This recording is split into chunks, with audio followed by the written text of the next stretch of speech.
I came home to surprise my wife, but it turned into a brutal revenge. Reddit cheating stories. I still remember the feeling of that night, the mix of excitement and nervous energy rushing through my veins as I turned the key to my own front door. I had been away for weeks on a work trip, but instead of telling my wife, Emily, I wanted to surprise her.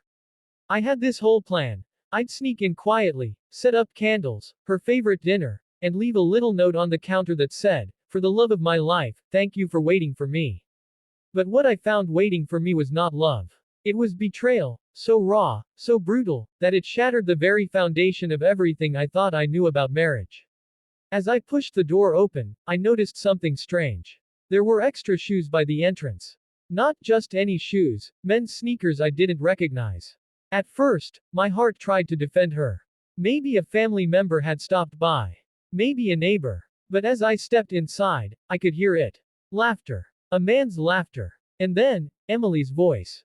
Soft. Flirty. Whispering the kind of words I thought she saved only for me. My heart sank, but my feet carried me forward.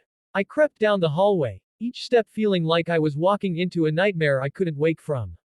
And then I saw them, on our couch, tangled up, kissing as if I didn't exist, as if our marriage vows meant nothing. I wanted to scream. I wanted to tear the walls down. But instead, I froze. My whole body felt numb, my mind racing 1,000 miles an hour. For a few moments, I just stood there, invisible in my own home. They didn't even notice me. That, perhaps, was the most painful part. Finally, Emily looked up and saw me. Her eyes widened, and her face drained of color. The man, some stranger I had never seen before, just sat there, completely shameless, as if caught in the act was no big deal. Michael, I can explain, she stammered, pulling a blanket around herself like that would somehow hide the truth. But there was no explanation, no excuse that could cover up what I saw with my own eyes.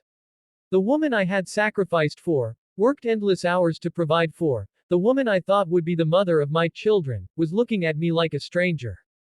I didn't yell. I didn't cry. I just looked at her. Sometimes silence speaks louder than rage. And in that silence, something inside me snapped, not in a way that made me reckless, but in a way that made me clear. I turned around, walked out of the house, and left them there. Emily shouted after me, but I didn't stop. Over the next few days, I spiraled. I couldn't eat. I couldn't sleep. I kept replaying the moment in my head, wondering what I did wrong, where I failed. But the more I thought about it, the more I realized, I didn't fail. She did. She made the choice to betray me. And if she thought I was just going to walk away quietly, she was dead wrong. That's when the idea of revenge began to take shape. Not the kind of revenge you see in movies with fists and broken glass. No. This would be calculated. Controlled. A revenge that didn't destroy me but instead freed me. I hired a private investigator, someone who could gather hard evidence of Emily's affair.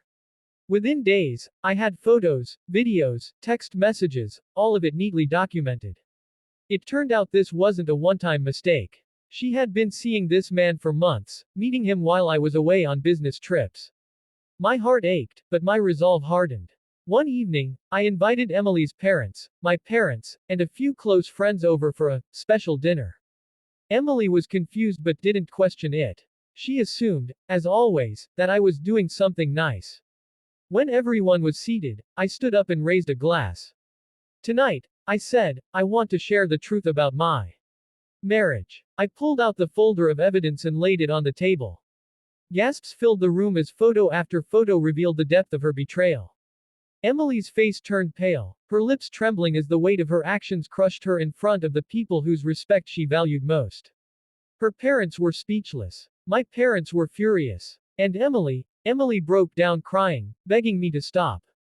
But I didn't. I looked her in the eyes and said, "You wanted to humiliate me behind my back. Tonight, I return the favor, but with the truth. I gave you love, loyalty, and a home. You gave me lies." The silence that followed was heavy, almost suffocating. But in that silence, I felt something I hadn't in weeks: relief. That night, I packed my bags and left. No yelling. No second chances. Just a quiet, final goodbye. The divorce process was grueling, but I came out of it stronger. I moved into a new place, focused on my career, and eventually reconnected with old friends I had lost touch with because I was always so wrapped up in Emily's needs. Months later, Emily reached out. She cried, begged for forgiveness, claimed she made a mistake. But I wasn't the same man anymore.